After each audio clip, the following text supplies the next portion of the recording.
My name is Miriam and I'm from Al-Fahad. I would like to draw your attention by the story that I'm gonna tell, which is called God's Greater Plan. Once upon a time, there was a big ship. It carries a lot of passengers in it. But one day, there was an incident. The ship was destroyed and all the people in the ship died in the sea. But one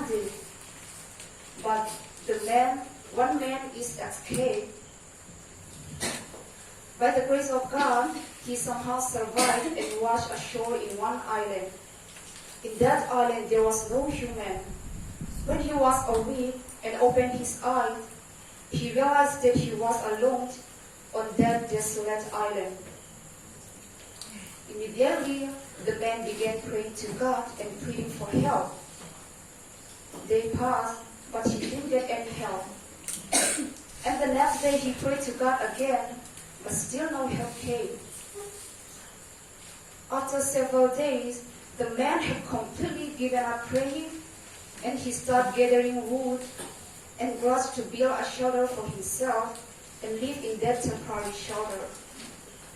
He survived by eating coconut and fish from the island. One day, while he was cooking, he accidentally burned his shelter.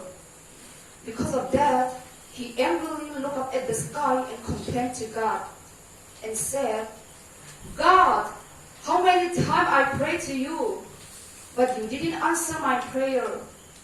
Not only that now, you see, my only refuge is burned. No more place to stay. How will I do then?" He felt that God was cruel. Until he eventually fell asleep on the beach, he continually complained to God throughout the night. But in the morning, he was awakened by a loud noise. He opened his eyes and he saw that the ship had arrived. He couldn't believe that the ship had finally come. He got on the ship and asked the captain, "Sir, how do you know that I'm here?" And the captain replied, "Oh, we saw a distant signal fire coming from the island, which showed that someone is there." And the man replied, "No, sir, I didn't set any signal fire." But later, the man remembered his burning shoulder and realized that it was God's plan to rescue him from the deserted island.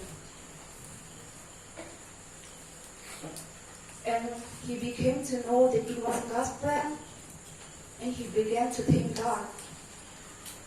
So let us always remember that God has a different plan for us, and his plan is always bigger, greater,